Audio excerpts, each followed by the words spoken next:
هتكلم بس اول المقطع واقول لكم كل سنه وانتم طيبين، يا رب يعود عليكم رمضان بخير وباليمن والبركات، ويخش عليكم بكل خير يا رب ويسر انتوا وكل اسرتكم. واقول لكم انا جبت ايه من لحاجات رمضان. حبيت اوريكم مشتريات رمضان اللي انا جبتها زي كل سنه، اعمل لكم فيديو صغير كده بسيط تشاركوا معايا فرحه رمضان. يا رب كل سنه وانتم طيبين. رحت جبت كوبايات طبعا الوزن العصير، وجبت ايه يا مكه، جبت الفانيليا السايله، انا مش بحبها على فكره، جربتها في حاجه كده رز بلبن فطلع طعمها وحش، هي حلوه في المعجنات. وده اللي في ايدي جبنه بتتحط على ودي شوكولاته شيبس، واللي عدت جبنه بتتحط على البرجر بتبقى تحفه.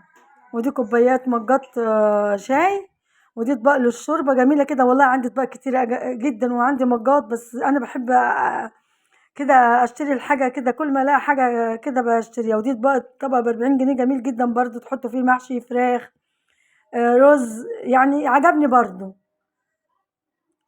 اللهم صل على النبي. جبت ايه تاني؟ جبت باربيكيو بحبه جدا، باربيكيو مع الكاتشب، وده كاتشب ما لقيتش باربيكيو كبير كده.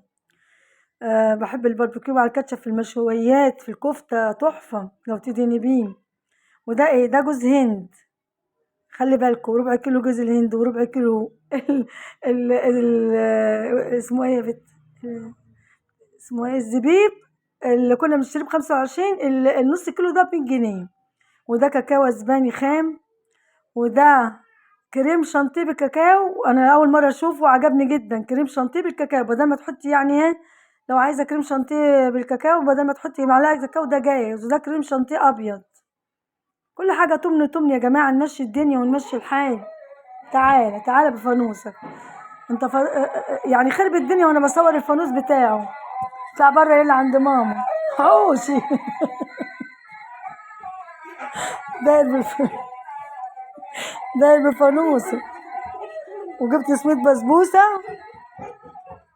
الله يسامحك يا مالك، داير بالفانوس بتاعه صدعني ودوشني. ودي صواني ستانلس مرضتش عندي، اللي هو مرسوم عليه رمضان، جايباه السنه اللي فاتت.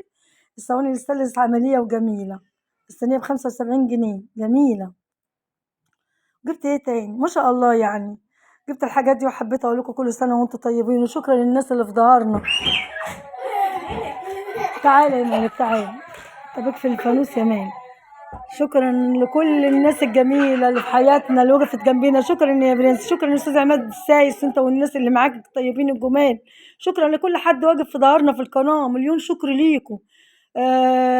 اي حد واقف معانا الف شكر ليه. كل سنه وانتم طيبين وبخير.